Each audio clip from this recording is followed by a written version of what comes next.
আমি রাসেল আহমেদ আপনাদের স্বাগত জানাচ্ছি যমুনা টেলিভিশন নিয়মিত আয়োজন 24 ঘন্টায় প্রেজেন্টেড বাই আকিজ সানশাইন। সমসাময়িক রাজনীতির বিষয়গুলো নিয়ে আলোচনা করি। আজকেও সেই আলোচনায় থাকতে চাই এবং আমাদের সাথে এজন্য তিনজন অতিথি স্টুডিওতে উপস্থিত হয়েছেন। তাদের সাথে শুরুতেই পরিচিত হয়ে নিচ্ছি। ডান দিক থেকে শুরু করছি। জনাব অ্যাডভোকেট ফাহিমা নাসরিন মুন্নি সহ আন্তর্জাতিক বিষয়ক সম্পাদক, বিএনপি, আপনাকে আলোচনায় স্বাগত। রয়েছেন জনাব মেজবাউল আজম সওদাগর, রাজনীতি বিশ্লেষক ও সহযোগী অধ্যাপক, রাষ্ট্রবিজ্ঞান বিভাগ, জগন্নাথ বিশ্ববিদ্যালয়, আপনাকে আলোচনায় স্বাগত। এবং রয়েছেন জনাব তাহসিন রিয়াজ, যুগ্ম সদস্য সচিব, জাতীয় নাগরিক পার্টি, আপনাকে আলোচনায় স্বাগত। তাহসিন, একটু আপনাকে দিয়ে আলোচনা শুরু করি। রাজপথে আসলে যেহেতু এখন সরকারি দল বিরোধী দল বিভক্ত হয়ে গেছে, এতদিন এক ধরনের পরিবেশ ছিল, এখন আর এক রকমের দেখা যাচ্ছে যে বিরোধী দলের বা বিরোধী যে জোট, নির্বাচনী জোট, আমরা যেটা শুনতে পাচ্ছি যে আপনারা রাজনৈতিক জোট করতে যাচ্ছেন, সেখান থেকে বেশ কয়েকটা অভিযোগ এসেছে। বিশেষ করে আওয়ামী লীগের যে অফিস খোলা প্রসঙ্গে বেশ কিছু জায়গায় নির্বাচনের পর আওয়ামী লীগ তাদের অফিস খুলেছে, কোথাও কোথাও তাদের দলীয় পতাকা উত্তোলন করেছে। এটি নিয়ে আজকে জামায়াত একটি বিবৃতি প্রকাশ করেছে। সেখানে তারা উদ্বেগ প্রকাশ করে। বিবৃতিতে তারা বলেছে আওয়ামী লীগ নিষিদ্ধ দল, তাদের রাজনৈতিক কার্যক্রম পরিচালনার বৈধ অধিকার নেই। আমরা এর আগে দেখেছি, বিশেষ করে ভোটের আগে বেশ কয়েকবার জামায়াত আওয়ামী লীগকে ক্ষমা করেছে। ভোটের আগে আপনারাও ভোট চাওয়ার জন্য, বিএনপিও ভোট চাওয়ার জন্য আওয়ামী লীগের নেতাকর্মীদের উদ্দেশ্যে অনেক ধরনের বক্তব্য দিয়েছে। ভোট শেষ হওয়ার পর আবার আওয়ামী লীগ শত্রু হয়ে গেল কি করে? আসলে আন্তরিকভাবে ধন্যবাদ জানাচ্ছি যারা আমাকে শুনতে পাচ্ছেন এবং আমার সাথে সহ আলোচক যারা আছেন তাদেরকে ধন্যবাদ। দেখুন, মানে প্রথমত জামাত আগে কি বলেছে এটা আসলে আমি খুব একটা জানি না বা জানতেও চাই না।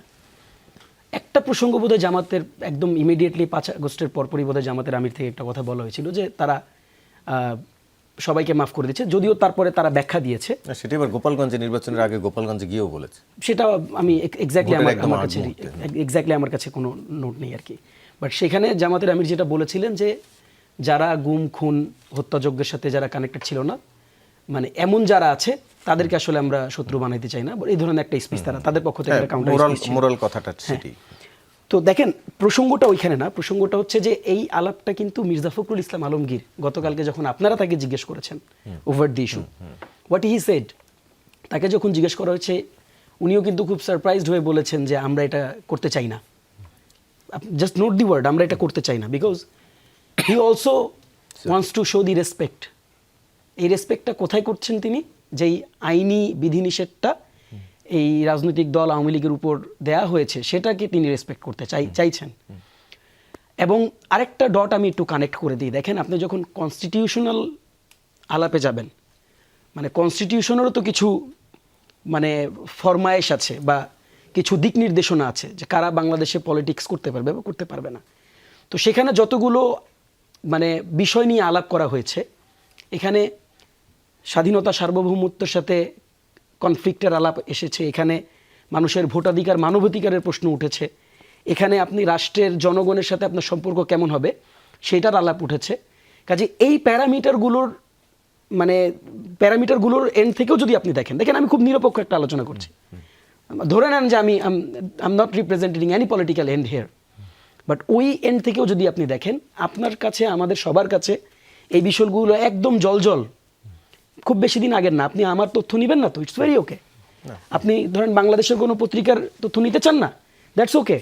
আপনি জাতিসংঘের অধীনে যেই হয়েছে, ফ্যাক্ট চেক হয়েছে বা তদন্ত প্রতিবেদন, সেটাকে আপনি ফলো করেন, সেটা তো ফলো করতে কোনো সমস্যা আছে, ইটস ভেরি ওকে। আপনি কোনটাই ফলো করবেন না, নিজের চোখকে তো আপনি অবিশ্বাস করাতে পারেন না, নিজে যেটা এক্সপেরিয়েন্স করেছেন সেটাকে তো আর আপনি অবিশ্বাস করাতে পারেন না। কাজেই দেখেন, এই স্মৃতিটা তো অনেক পুরাতন স্মৃতি না, খুবই নিকটবর্তী স্মৃতি, এবং মানুষ দেখেছে যে what type of act they did with the people of our country. এখন এখানে প্রসঙ্গটা কোথায়? এখানে প্রসঙ্গটা হচ্ছে, আমরা বারবার একটা কথা বলেছি, দেখেন আমরা কোনো রেজিমেন্টেড কোনো মেন্টালিটি বা রিজিড কোনো মেন্টালিটি থেকে আমরা তো বিলং করি নাই কোনো দিন। আমরা একটা কথা বলেছি সেটা হচ্ছে যে যারা গুম, খুন, হত্যা এবং মানুষের ভোটাধিকার লুণ্ঠনের সাথে জড়িত ছিল তাদের তো অবশ্যই শাস্তির আওতায় আনতে হবে। আমার কাছে মনে হয় যে এখানে বাকি 3 জন আছেন, কেউ এই ব্যাপারটার সাথে দ্বিমত করবেন না। এই ব্যাপারটার সাথে কোনো পলিটিক্যাল পার্টি দ্বিমত করার কোনো কারণ নাই। এখানে ল এনফোর্সমেন্ট যদি বলি, বিচার বিভাগ যদি বলি, কারো কি দ্বিমত করার কোনো কারণ আছে?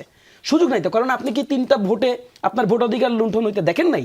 আপনি কি এতগুলো মানুষ হত্যা হলো আপনি কি সেটা দেখেন? শুধু কি 5 আগস্ট, আপনি কি পিলখানা দেখেন নাই, আপনি কি শাপলা দেখেন নাই? বিভিন্ন সময় গুমের শিকার যারা হয়েছে তাদের জবান আপনি শুনেন না যে এই যাদেরকে গুম করে হত্যা করা হয়েছে, এই হত্যা লোহমর্ষক ঘটনাগুলো তো এখন পরিষ্কার। যারা গুমের শিকার হয়েছে এটা পরিষ্কার ব্যাপার। কাজেই দেখেন এই অ্যাক্টগুলোর সাথে যারা জড়িত ছিল এদের শাস্তি অবধারিত হইতে হবে। এটা বাংলাদেশের জন্য হইতে হবে। আপনি জুলাই আগস্ট যদি সবকিছুকে লিভও করেন, সেই বিচার প্রক্রিয়া তো 1.5 বছর এই সরকার ছিল, জি।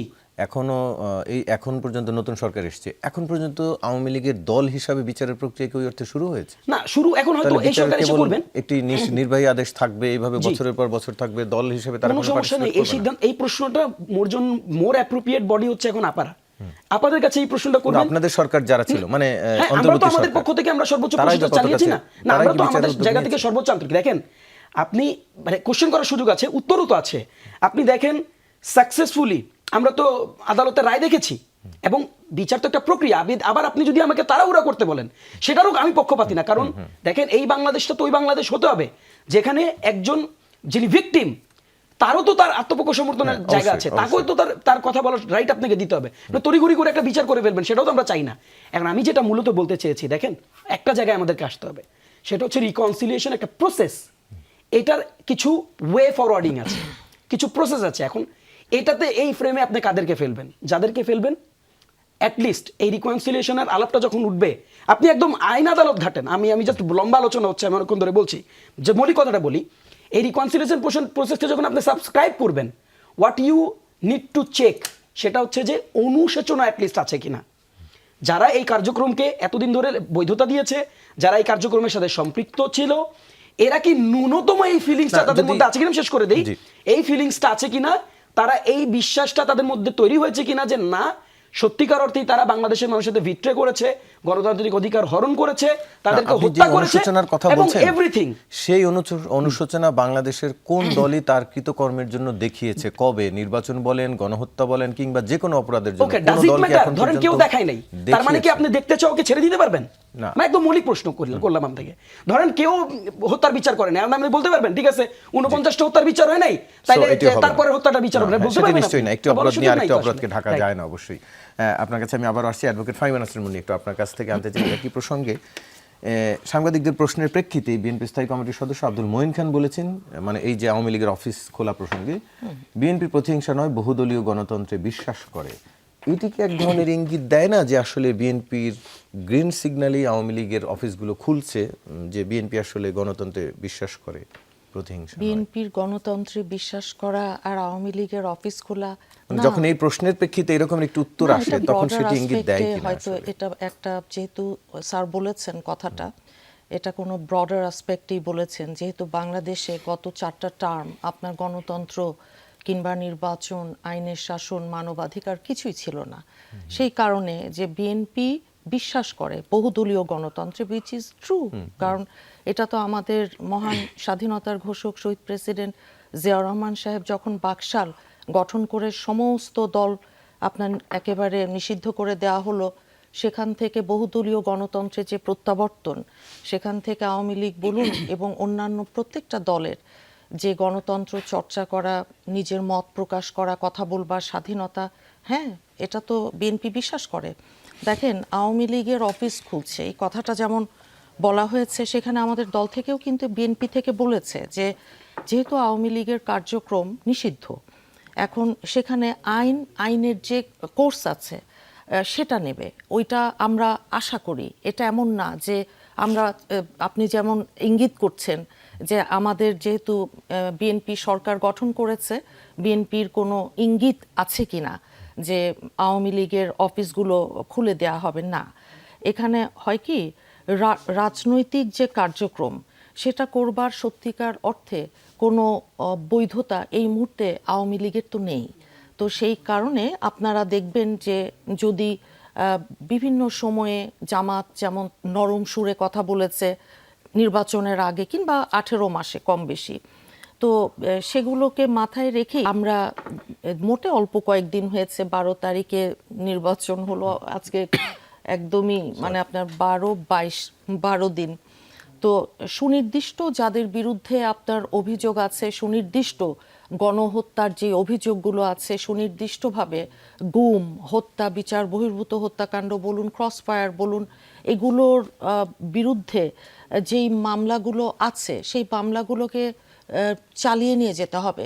এটাই অঙ্গীকার। আজকে তো বাংলাদেশের মানুষের একটা আকাশচুম্বী আশা আছে যেই দলটা এখন সরকার গঠন করেছে বিএনপি, কিন্তু পাশাপাশি আপনি দেখেন যে এই আমি বললাম যে 12 দিন হচ্ছে না, এর মধ্যে 1000 যোগ 1200 যেগুলো রাজনৈতিক উদ্দেশ্য প্রণোদিত মামলা করা হয়েছিল 5ই আগস্টের পরে কিংবা তার আগে, সেই মামলাগুলো আপনি দেখেন যে প্রত্যাহার করা হয়েছে।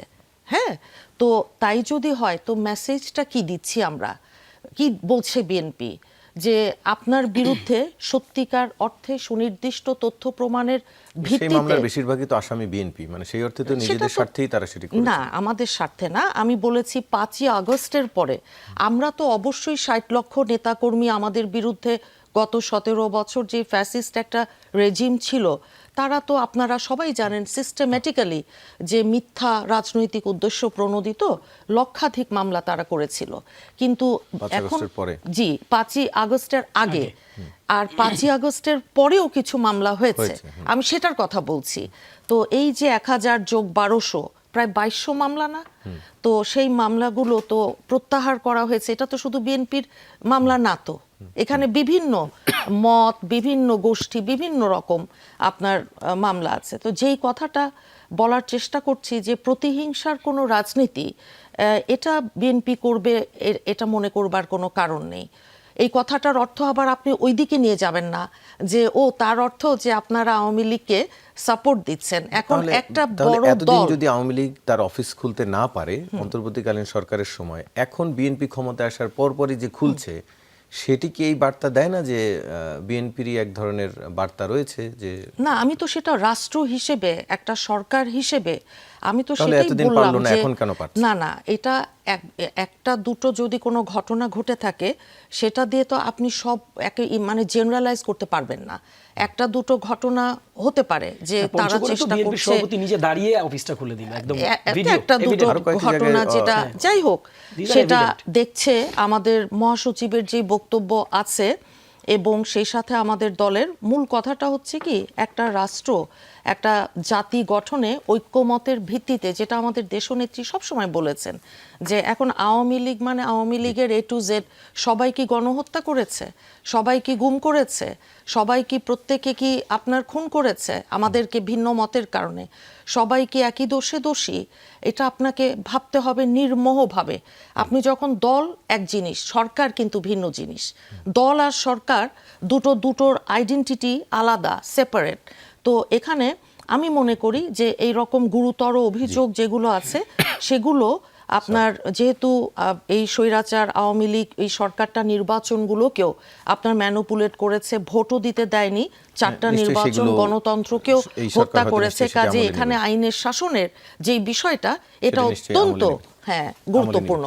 আপনার কাছে আবার আসছি, জনাব মিসবাউল আলম সওদাগর, একটু আপনার কাছ থেকে জানতে চাই এই বিষয়টি যে তাহসিন রিয়াজ যেটি রিকনসিলিয়েশনের কথা বলছিলেন, আওয়ামী লীগের প্রসঙ্গেও সেটির কথা, সেই প্রক্রিয়াটি আসলে কি হবে? আমরা যেটি দেখছি আওয়ামী লীগের বিচারের কথা হচ্ছে, এর আগ পর্যন্ত আওয়ামী লীগের সব ধরনের কার্যক্রম বন্ধ কিংবা নির্বাচনে পার্টিসিপেট করতে না দেয়া, সেটি পার্টিসিপেট করতে পারেনি আওয়ামী লীগ। কোন প্রক্রিয়া আসলে দল হিসেবে যারা অপরাধী তাদের বিচার তো অবশ্যই হবে, অবশ্যই হওয়া উচিত, দল কতদিন পর্যন্ত তাদের কার্যক্রম বন্ধ থাকবে বা বন্ধ রাখবে? জি, ধন্যবাদ আপনাকে এবং দর্শকদেরকে, আমার সহ আলোচকবৃন্দকে। আপনি যেমনটি বললেন যে কোন পদ্ধতিতে আসলে হবে, বিষয়টা হচ্ছে যে এই বিষয়টাকে আপনি ব্যাখ্যা বিশ্লেষণ করতে হলে প্রথমে আপনাকে এটাকে গণ অভ্যুত্থানের চোখ দিয়ে দেখতে হবে। গণ অভ্যুত্থানের চোখ দিয়ে যদি আপনি বিষয়টাকে দেখেন, তাহলে আপনি দেখবেন যে শেখ হাসিনাকে দেশ ছেড়ে যে চলে যেতে হয়েছে, এইখানে কিন্তু আপনার পিসফুল ট্রান্সফরমেশন অফ পাওয়ার হয়নি। কিন্তু পিসফুল ট্রান্সফরমেশন অফ পাওয়ার যদি হতো তাহলে আমরা ইজিলি এটা বলতে পারতাম যে তাদের রাজনীতি করার অধিকার রয়েছে। পিসফুল ট্রান্সফরমেশন অফ পাওয়ার বলতে বোঝাচ্ছে হ্যাঁ ঠিক আছে জনগণ দাবি করেছে আমি মেনে নিলাম, এখন নির্বাচন হবে, সুষ্ঠু নির্বাচন, যে ভোটের ক্ষমতায় মাধ্যমে হবে ক্ষমতার সে পরিবর্তন। এটা হবে। কিন্তু তিনি পালিয়ে যাওয়ার 5 মিনিট আগে পর্যন্ত তো মানুষ লাশ হয়েছে এখানে, 39 জন শিশুকে জীবন দিতে হয়েছে, এতগুলো মানুষকে জীবন দিতে হয়েছে। তার আগে গত 17 বছরে খুন গুম নির্যাতন নিপীড়ন মানে হেন কোনো মানবতা বিরোধী অপরাধ নাই যেগুলো হয়নি। তো এটার পরে আপনাকে যেহেতু পিসফুল ট্রান্সফরমেশন অফ পাওয়ার হয়নি, তার মানে হচ্ছে রক্তের বিনিময়ে তাকে সরে যেতে হয়েছে এখান থেকে। তো রক্তের বিনিময়ে এখান থেকে সরে যাওয়ার পরে আপনি তো এত ইজিলি এটা বলতে পারেন না যে ঠিক আছে আপনার কিছু হয়নি, আপনি এখন আসেন, আপনি রাজনীতি করেন, নির্বাচন করেন, এটা তো বলার কোনো আসলে রাইট নেই কোনো দিক থেকে। অর্থাৎ তার মানেটা হচ্ছে যে এইটার বিরুদ্ধে একটা পপুলার লেজিটিমেসি তৈরি হয়েছে যে তাদের রাজনীতি করার কোনো অধিকার বৈধতা আপাতত নাই। 1 2 নম্বর হচ্ছে আপনি লিগ্যাল পয়েন্ট অফ ভিউ থেকে যদি দেখেন, যে লিগ্যাল পয়েন্ট অফ ভিউ থেকে যদি দেখেন যে আইনগতভাবে যদি আওয়ামী লীগ নিষিদ্ধ না থাকতো, তাহলে আপনি ইজিলি বলতে পারতেন যে আইনগতভাবে নিষিদ্ধ না, কেন আপনি তাকে রাজনীতি করতে দিচ্ছেন না, কেন আপনি তাকে অফিস করতে দিচ্ছেন না, তাহলে আইনগতভাবেও আপনি এটা কিন্তু পাচ্ছেন না। তাহলে দেখা যাচ্ছে যে একটা হচ্ছে মানে লিগ্যাল একটা রাইটস আপনার তৈরি হয়েছে যে তারা রাজনীতি করতে পারবে না, অফিস খুলতে পারবে না। 2 নম্বর হচ্ছে আপনাকে যেহেতু পিসফুল ট্রান্সফরমেশন অফ পাওয়ার হয়নি, যার ফলে এখানে তাদের বিরুদ্ধে বিরাট একটা জনমত আছে দেশে, তার মানে হচ্ছে একটা পপুলার লেজিটিমেসি তৈরি হয়েছে, তারা রাজনীতি করতে পারবে না।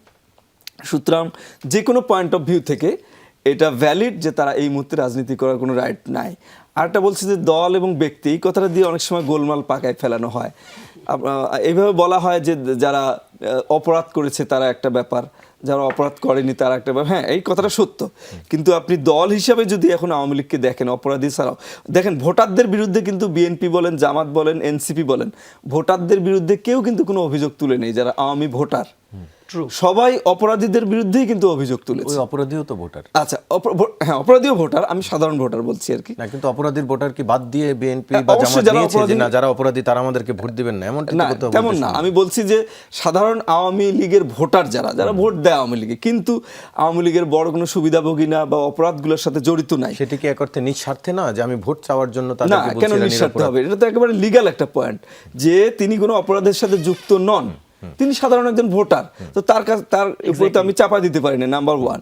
নাম্বার 2 হচ্ছে এখন আপনি বলেন যদি যে না ঠিক আছে তার রাজনৈতিক ব্যক্তিরা অধিকার কি হরণ করা যাবে? জি, যিনি সাধারণ ভোটার, নিরপরাধ আওয়ামী লীগের ভোটার, তার রাজনৈতিক অধিকার? হ্যাঁ সে তো ভোট ওপেন ছিল তার জন্য, সে ভোট দিতে যাবে, কেউ তো বাধা সৃষ্টি করেনি। কেউ কি বলেছে যে আওয়ামী লীগের লোক ভোট দিতে পারবে না? এটা তো কেউ বলেনি। তিনি তো এই যে রাজনৈতিক এইখানে স্লোগান দিতে গোলমালটা পাকায় ফেলা হয়, একটা হচ্ছে ভোট দিতে যাওয়ার অধিকার, আর একটা হচ্ছে রাজনীতি, আওয়ামী লীগ হিসাবে রাজনীতি করা, ভোটে দাঁড়ানো, দুটো তো ভিন্ন ভিন্ন জিনিস, দুইটাকে এক করে কিন্তু ব্যাখ্যার চেষ্টা করা হয়, যার ফলে কিন্তু এই গোলমালটা পাকায় যায়। এখন আপনি আসেন যে দল হিসাবে আওয়ামী লীগ, আচ্ছা আপনি কি মনে করেন না যে গণভবনে 14 দলের বৈঠক হয়নি নির্যাতন নিপীড়ন চালানোর জন্য? দলগতভাবে কি এমন কোনো সিদ্ধান্ত হয়েছে?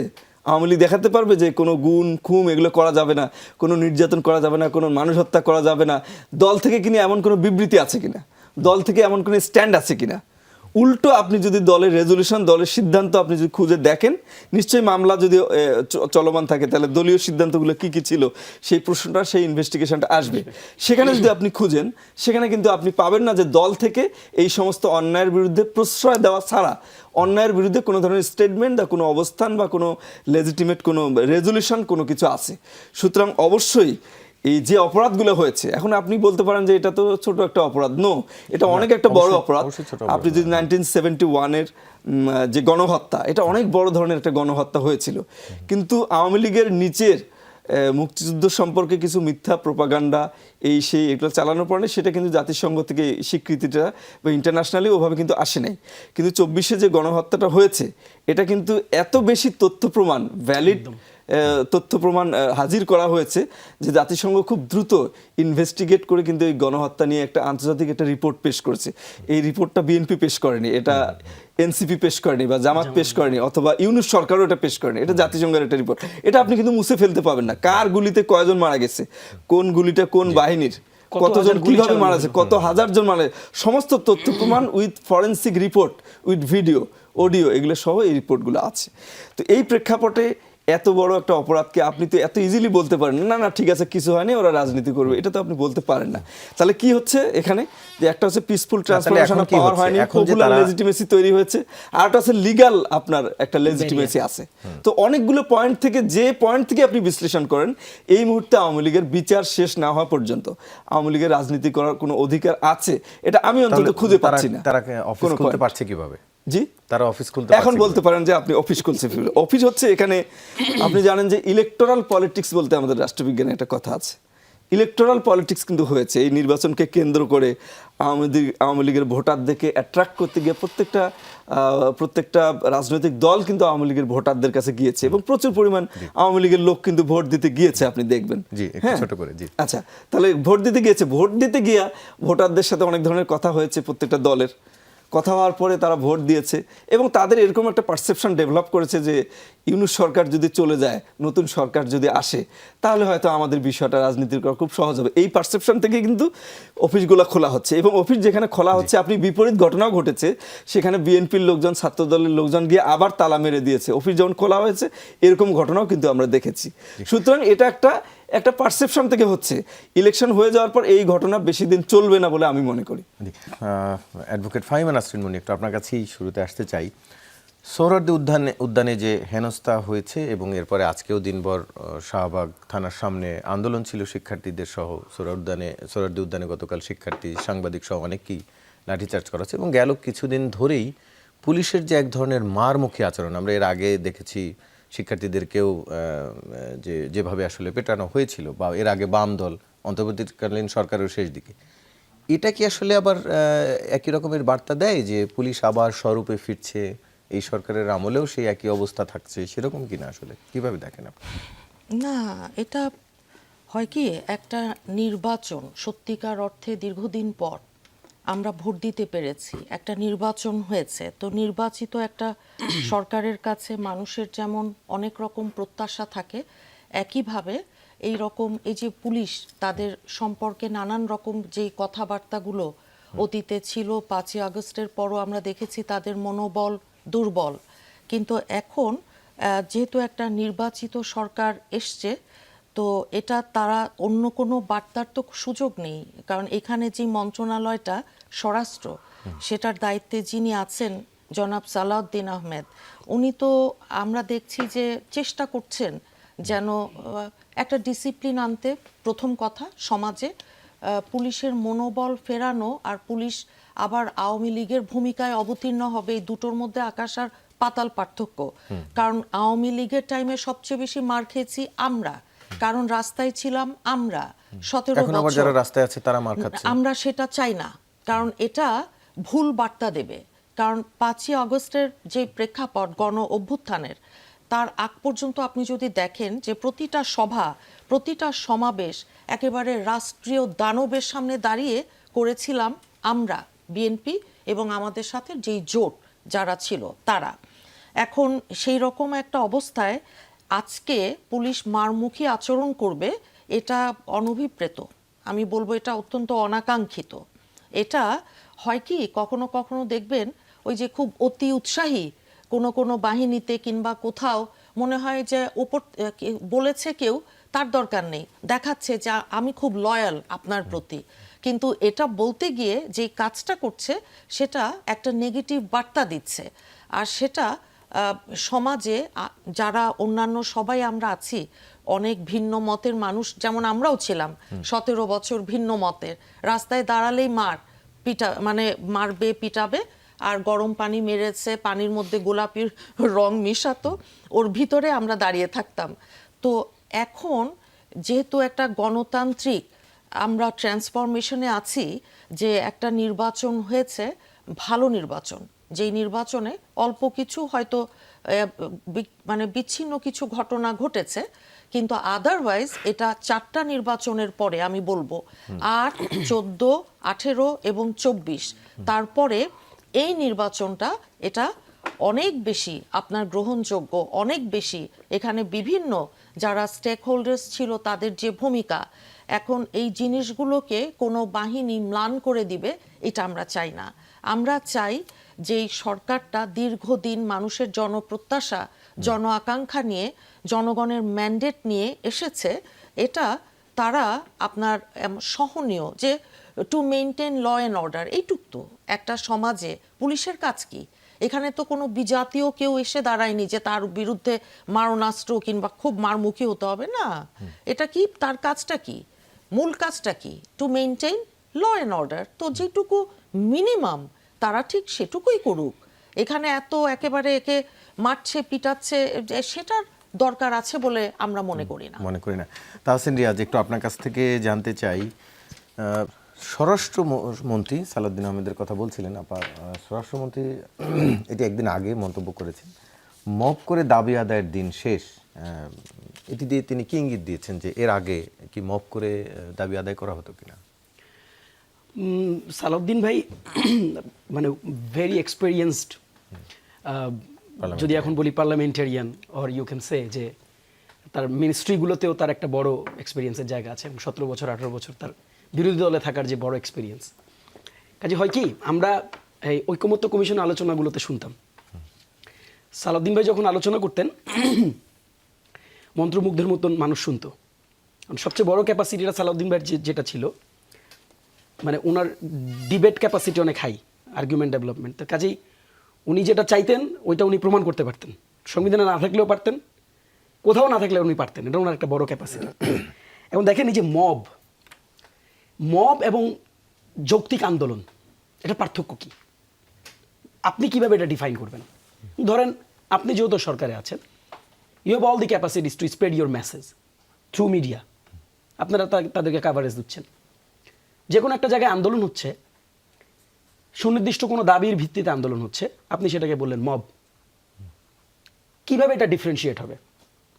ডিফারেন্সিয়েট হওয়ার তো সুযোগ নেই। তবে একটা ব্যাপার আমি বলি, সালাউদ্দিন ভাই যদি এটা বুঝায় থাকেন, আমি জানি না, আমি যদি মিস ইন্টারপ্রেট না করে থাকি, সালাউদ্দিন ভাই যদি এটা বুঝায় থাকেন যে একটা মানে একটা অযাচিত একটা প্র্যাকটিস আমরা এতদিন ধরে দেখেছি, কি টাইপের, যে ইয়াস আপনার দাবি থাকতে পারে, দাবির যৌক্তিকতাও থাকতে পারে, কিন্তু এই দাবি অ্যাচিভ করে নেওয়ার জন্য আপনি রাষ্ট্রের খুবই গুরুত্বপূর্ণ বা সিগনিফিকেন্ট কোনো একটা পয়েন্টকে আপনি ব্লকেজ করে দিলেন, ব্লকেজ করে আপনি একেবারে পুরো ঢাকাটাকে অচল করে দিলেন।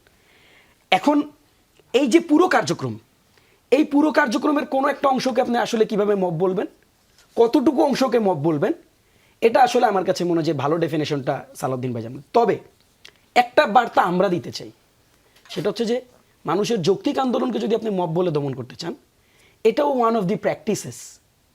একটা সময় আমরা দেখতাম যে কোনো যৌক্তিক আন্দোলনকে একটা রং দেওয়া হতো। সেই রংটা কি জানেন? রং দেওয়া হতো বিএনপি জামাতের মানে দুরভিসন্ধি, এটা দেশদ্রোহীদের দুরভিসন্ধি, এটা স্বাধীনতা বিরোধী চক্র। এই যে দেখছেন না টার্মগুলা, তো এই টার্মগুলো সেট করে দিলে ওই আন্দোলনটাকে পেটানো জায়েজ হয়ে যেত ইমিডিয়েটলি। আপনারাও ঠিক আছে, এটা যেহেতু স্বাধীনতা বিরোধী শক্তি বলা হয়েছে এটাকে, তার মানে এটার আপাতত যদি পুলিশ পিটায় তাহলে আমরা এটাকে পজিটিভলি দেখাবো। কারণ হয়েছেও তাই, বিগত 16 বছর আপনি দেখেন। তো এটা একটা প্রক্রিয়া। কাজে দেখেন, আমরা যেহেতু সরকার কেবলমাত্র 10 দিন, আমরা বারবার একটা কথা বলছি, আমরা দুইটা ক্যারেক্টার আমাদের আছে, দুইটা ক্যারেক্টার। একটা ক্যারেক্টার হচ্ছে সমালোচনা করতে চাই, আমরা হিউজ পরিমাণ সমালোচনা করতে চাই। দ্বিতীয় ক্যারেক্টার হচ্ছে আমরা শুধু সমালোচনা করতে চাই না, আমরা সহযোগিতাও করতে চাই। এই ক্যারেক্টারটা আমাদের।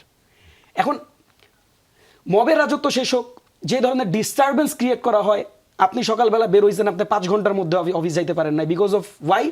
কারণ ওইখানে কোনো একটা কমিউনিটি তার ধরেন, মানে সরি আমি ডিমেন্ড করতে চাই না, ধরেন তার হোস্টেলে ডালে লবণ ওই দিন বেশি হয়েছে, এটার জন্য শাহবাগ মোড় আটকে রাখছে।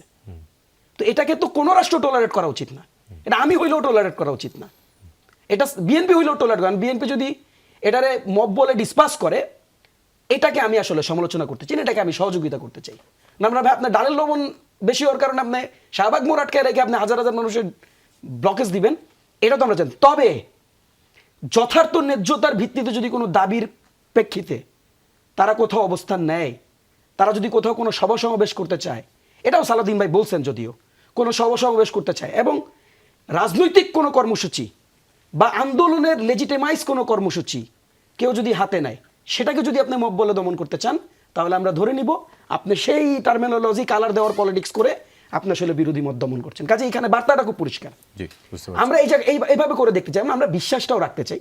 জি, কারণ এই আপাজি বুঝতে কথাটা পারছি। বলছেন, আপনার কথা পরিষ্কার। লাস্ট লাইনটা বলি, আপাজি কথাটা বলছেন 16 বছর আপনারা মাইর খাইছেন, তো কাজেই কারো গায়ে হাত দেওয়ার আগে যেন ওই 16 বছরটা স্মরণ থাকে, যে 16 বছর কিন্তু না, আপনারা মাঠ মাইর তো আসলে খাইছেন। পুলিশ খায়নি, পুলিশ অলওয়েজ দিয়েছে, ফলে তারা সেটি অনুভব করবেন, সেটি আশা God knows, করা। তারা যদি করে ভালো রাষ্ট্র চলবে। যারা তাদেরকে পরিচালনা করেন তারা সেটি অনুভব করেন কিনা Obviously, সেটি তাদেরই দেখার বিষয়। ইয়া করতে হবে, অনুভব করতে হবে। মেজবাহুল আজম সওদাগর, একটু আপনার কাছ থেকে জানতে চাই যে পুলিশের আচরণে কতটা আপনি পরিবর্তন লক্ষ্য করতে পারছেন, বা কতটা পরিবর্তন হয়েছে অন্তত 5 আগস্টের এত কিছুর পরে? আচ্ছা, এটা আপনি যদি সামগ্রিকভাবে দেখেন, সামগ্রিকভাবে যদি বিষয়টাকে আপনি দেখেন, তাহলে আমাদের 5 আগস্টের যে অভ্যুত্থানটা হয়েছে বা বিপ্লবটা যেটা হয়েছে, সেটা কিন্তু জনগণের সাথে বা ছাত্র জনতার সাথে আইন শৃঙ্খলা বাহিনীর একটা যুদ্ধ ছিল, যুদ্ধ বলতে পারেন এটা। ট্রু। এবং সেই যুদ্ধে আইন শৃঙ্খলা বাহিনী, যেটা ফ্যাসিস্ট হাসিনার নেতৃত্বে যে বাহিনীটা পরিচালিত হতো, যেটা বলা হচ্ছে, সেই বাহিনীটার সাথে জনগণের একটা যুদ্ধ ছিল। সেই যুদ্ধে সেই বাহিনীটা পরাজিত হয়েছে, আপনি বলতে পারেন এটা একটা যুদ্ধ ছিল কমপ্লিট। সেখানে জনগণ বিজয়ী হয়েছে, ওই বাহিনীটা পরাজিত হয়েছে। পরাজিত হওয়ার পর সেই বাহিনীটা ডিস্ট্রয়েড হয়ে গেছে। আপনি দেখবেন যে কয়েকদিন 5 আগস্টের পরে প্রায় 8, 9, 10 এই সময়গুলোতে পর্যন্ত রাস্তায় কিন্তু ছাত্ররা ট্রাফিক নিয়ন্ত্রণ করছিল, আমরা সবাই জানি। থানাগুলোতে পুলিশ ছিল না, রাস্তায় পুলিশ ছিল না, এইভাবে কিন্তু দেশটা চলেছিল। পুলিশবিহীন একটা দেশ ইউরোপ আমেরিকাতেও কিন্তু চিন্তা করা যায় না, কিন্তু বাংলাদেশে কোনো একটা অদৃশ্য, মানে আল্লাহর রহমত আপনি বলতে পারেন যে ওই সময়টা তারপরে দেশটা টিকে ছিল সুন্দরভাবে। তো এরকম ডিস্ট্রয়েড একটা পুলিশ বাহিনী যখন হয়ে গেছিল, আইন শৃঙ্খলা বাহিনী বিহীন একটা রাষ্ট্র, সেখানে একটা বিপ্লবের পরে এই পরিস্থিতিটা কিন্তু খুব স্বাভাবিক, যেটাকে আমরা মব বলছি, এখন মব নামে একটা আখ্যায়িত করেছি। এটা কিন্তু বিপ্লবোত্তর পরিস্থিতির একটা স্বাভাবিক পরিণতি। আইন শৃঙ্খলা রক্ষাকারী বাহিনী নাই, মানুষের বিভিন্ন ধরনের দাবি দেওয়া, বিভিন্ন ধরনের ক্ষোভ। আপনি জানেন যে প্রথম কয়েকদিন যখন আসামিদেরকে কোর্টে নিয়ে যাওয়া হচ্ছিল, রাস্তায় আক্রমণ করতেছিল। তারপরে আস্তে আস্তে সেটা আমরা দেখলাম যে আস্তে আস্তে ঠিকই সেটা কমে এসেছে। পাশাপাশি আমরা প্যারালালি আমরা দেখলাম যে আইন শৃঙ্খলা রক্ষাকারী বাহিনীটা যে নাই হয়ে গিয়েছিল, তাদের চেইন অফ কমান্ড থেকে সব কিছু যে ভেঙে পড়েছিল, ওইটা আস্তে আস্তে রিবিল্ড হয়ে একটা অবস্থায় এসেছে। তা আপনি যদি এটাকে প্রথম থেকে বিশ্লেষণ করেন, তো একদিকে যেমন এই মব নামে যেটাকে বলা হচ্ছে, ওই ট্রেন্ডস যেমন কমে এসেছে, মানুষের ক্ষোভ যেমন কমে এসেছে, প্যারালালি আইন শৃঙ্খলা রক্ষাকারী বাহিনীর সক্ষমতাটা কিন্তু আস্তে আস্তে বেড়েছে, এবং বাড়তে বাড়তে বাড়তে কিন্তু একটা স্থিতিশীল অবস্থার দিকে এসেছে।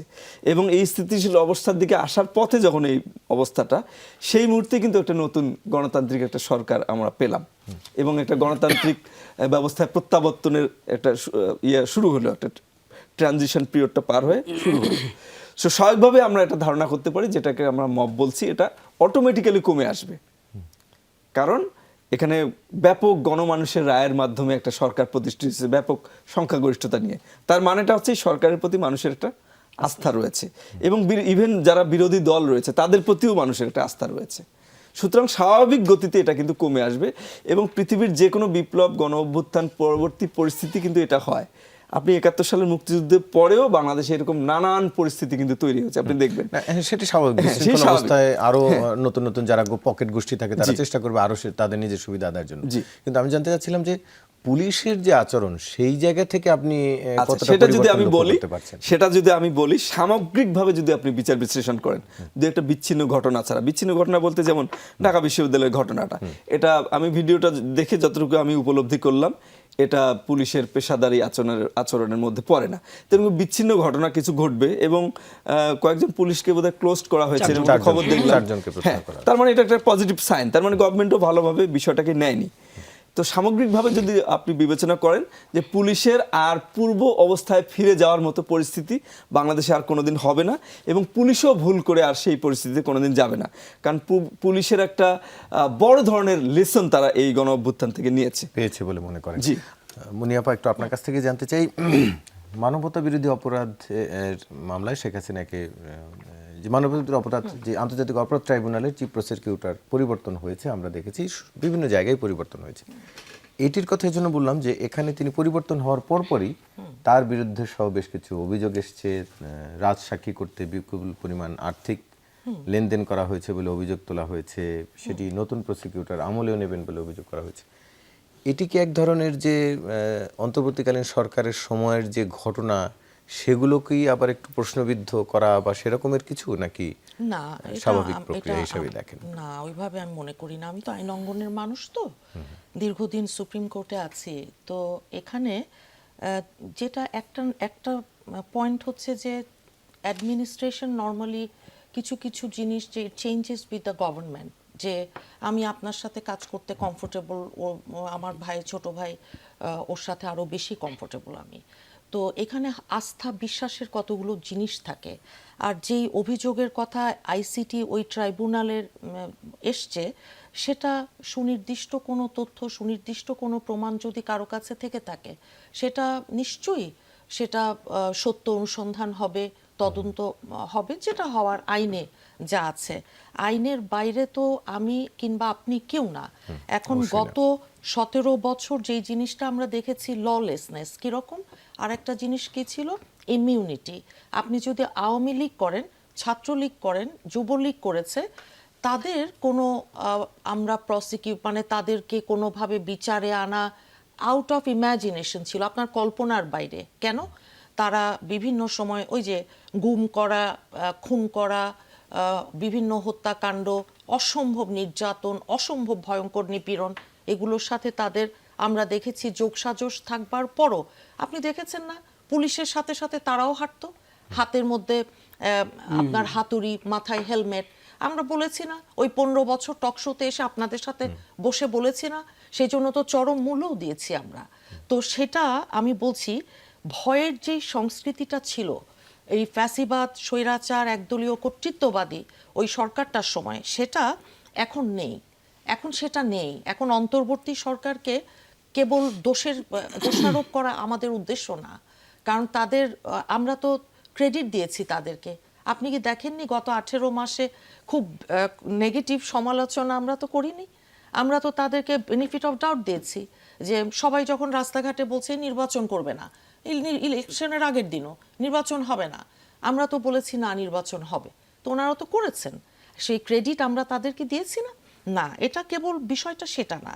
বিষয়টা হচ্ছে কি, যে এটা একটা বিচারহীনতার সংস্কৃতি থেকে দীর্ঘদিনে যখন একটা ভয়ের সংস্কৃতি, বিচারহীনতার সংস্কৃতি, যেখানে আইনের শাসন বলে আপনার কিছু ছিল না, সেখান থেকে যেই উত্তরণটা হচ্ছে, এখানে একটা নির্বাচিত সরকার যেহেতু এসেছে, তো সব জায়গাতেই দেখবেন আপনি স্টেবিলিটি যেই শব্দটা, যে এক ধরনের মানুষের মধ্যে একটু হাফ ছেড়ে বেঁচেছে, যে ও না, একটা নির্বাচিত সরকার এসছে, তারা হয়তো একটা ভালো কিছু করবে। তো এটা তার ভেতরই পড়বে।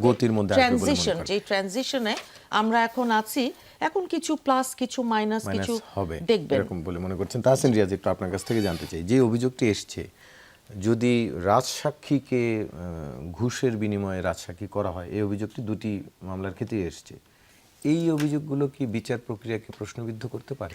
প্রশ্নবিদ্ধ করতে পারে। আপনি এই অভিযোগটা কার কাছে শুনছেন? এরকম যে ঘটনাটা ঘটছে মেইন স্ট্রিম কোনো ইয়া থেকে শুনছেন? কিন্তু আজকে চিফ প্রসিকিউটরই সেটি বলেছেন, যেটি তারা খতিয়ে দেখবেন।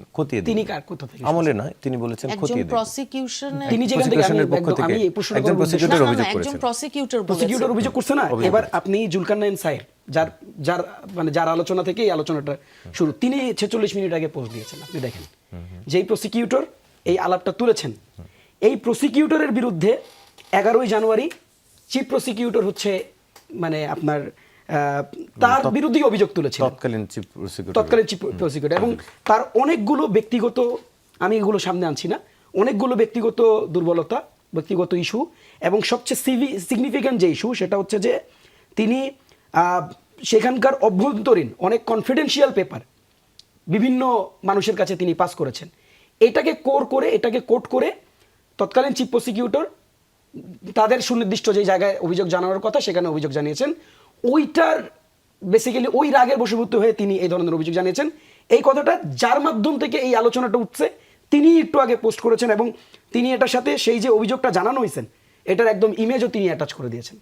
কাজেই দেখেন, মানে you can claim anything, problem নাই তো, মানে আপনি অনেক কিছু ক্লেম করেন, বাট এই যে আপা আইন অঙ্গনের লোক, মানে শি নোজ, আপনি ভাই ক্লেম করলে তো হবে না, সেটার এভিডেন্ট হইতে হবে, সেটার এভিডেন্স থাকতে হবে, সেটার যথার্থতা থাকতে হবে। কাজে দেখেন এখন তো আমরা বলতেই পারি এটা conflict of interest, conflict of bias. কাজে এই যে এখন সলভ হয়ে গেল এবং দুইটাই একটা সোর্স থেকে আসলো, সিঙ্গেল সোর্স থেকে আসলো। আমি সেটা বলতে চাই না, আমি যেটা বলতে চাই দেখেন এখানে নতুন চিফ প্রসিকিউটর যিনি এসছেন, আগে যিনি ছিলেন, সবার কাছে আমাদের প্রত্যাশার জায়গা একটা নিরপেক্ষতা। আমরা একটা কথা বলেছি, দেখেন আমরা হাদিকে অন করি, আমরা হাদি একটা কথা বারবার বলতেন, সেটা হচ্ছে যে এইখানে যে আসামি তারও যেন মানে ন্যায়ের যে ইয়াটা, ন্যায্যতাটা যেন সেও পায়। কাজে দেখেন আমাদের আলাপটা খুব মানে সলিড।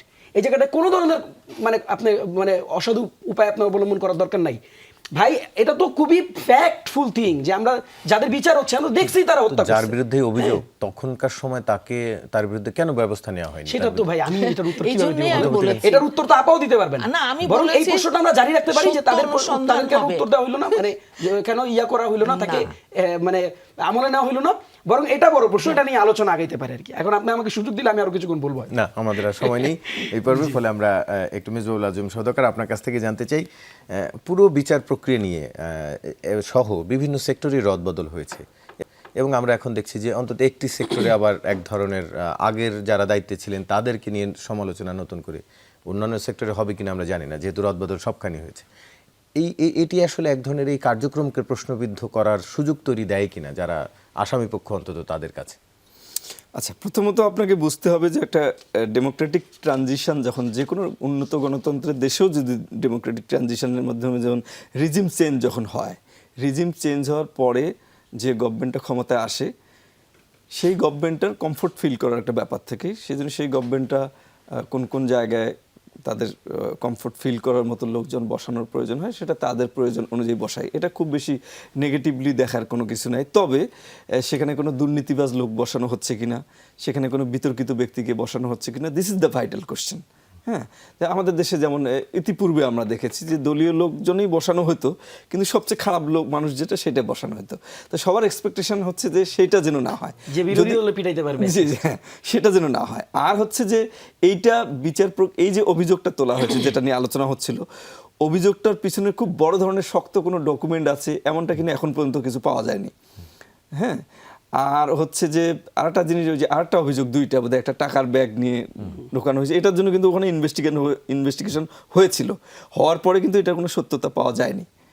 তো সব কিছু মিলে অভিযোগটা খুব দুর্বলভাবে অভিযোগটা করা হয়েছে, যেটা মানুষের মধ্যে কোনো ধরনের আস্থা তৈরি করতে পারেনি আমার কাছে মনে হচ্ছে এখন পর্যন্ত। আরেকটা বিষয় হচ্ছে তাজুল ইসলাম যেভাবে মামলাগুলো পরিচালনা করতেন তার স্বচ্ছতা নিয়ে সাধারণ মানুষের মধ্যে কোনো প্রশ্ন আছে এতদিন এটা মনে হয়নি এবং এখন পর্যন্ত মনে হচ্ছে না। তো সেই প্রেক্ষাপট থেকে এটা এখন আলোচনা হতে পারে যে উদাহরণগুলো আসলাম, যে আগে ওই প্রসিকিউটরের বিরুদ্ধে আগে কি ধরনের অভিযোগ এসেছিল। নতুন প্রসিকিউটর যখন বলেন যে সেটি খতিয়ে দেখবেন, হ্যাঁ দেখতে পারেন এক তিনি ধরনের হ্যাঁ দেখতে পারেন, এটা তো দেখা উচিত। যেহেতু এই প্রসঙ্গে উনি আসলে এর বাইরে কি বলতে পারবেন না, যে না এটা মিথ্যা কথা, এটা তো উনি বলতে পারেন না। এটা উনি একেবারে স্বাভাবিক একটা লফুল কথা বলেছেন। আপনি ওনার ফেস জেস্চার বডি ল্যাঙ্গুয়েজ দেখেন, জি, এবং আপনাকে যদি ওই চেয়ারে বসায় দেই আমার ধারণা আপনিও ঠিক তাই বলবেন, আচ্ছা ঠিক আছে যে বলছে এটা আমরা ইনভেস্টিগেট করে দেখব। এবং তিনি তার এর আগের বক্তব্যে কিন্তু তিনি বলেছেন, তাজুল ইসলাম যখন তাকে ক্ষমতাটা হস্তান্তর করলেন তখন কিন্তু তিনি বলেছেন যে তাজুল হচ্ছে আমার একজন ভালো বন্ধু, এটা তিনি বলেছেন। দ্বিতীয় নাম্বার তিনি বলেছেন যে তিনি যেভাবে এগিয়ে নিয়েছিলেন এই বিচার প্রক্রিয়াকে, আমিও যেন সেইভাবে এগিয়ে নিয়ে যেতে পারি, আপনারা সেটার জন্য সবার কাছে সহযোগিতা চাই। খুব কর্ডিয়ালি কিন্তু এটা হ্যান্ডওভার করছে। তাহলে ব্যাপারটা কি দাঁড়ালো, মানে দেখি না আমরা এরকম সিন। তাহলে নতুন যিনি চিফ প্রসিকিউটর হলেন তেনারও তাজুল ইসলামের প্রতি এক ধরনের আস্থা কিন্তু রয়েছে, এবং তাজুল ইসলাম যে এই ক্ষমতাটা হস্তান্তর করলেন ওনার কাছে, ওনার মনের মধ্যে কোনো ক্ষোভ এটাও কিন্তু আমি দেখিনি ওনার বক্তব্য যেগুলো শুনলাম, এবং খুবই স্বাভাবিক খুবই পজিটিভ একটা মন্তব্য। আমরা তো এটাই চাই, চেয়ার চেঞ্জ হওয়াটা এটা নেগেটিভ ভাবে দেখার কিছু নেই। একমাত্র কি তাজুল ইসলামই, আর কোনো ব্যক্তি বাংলাদেশে নাই, বিষয়টাকে ওইভাবে দেখার কোনো কিছু নাই। যেহেতু তাজুল ইসলামও এটা নিয়ে কোনো ক্ষোভ প্রকাশ করেনি, আবার যিনি দায়িত্বটা নিয়েছেন তিনিও এটা নিয়ে কোনো অভিযোগ করেনি তাজুল, সুতরাং বিষয়টাকে আমাদের পজিটিভলি দেখতে হবে। জি, আপনাদের তিনজনকে আলোচনা অংশ নেওয়ার জন্য ধন্যবাদ। দর্শক, এই ছিল আজকের 24 ঘন্টায় সাথে থাকার জন্য ধন্যবাদ সবাই।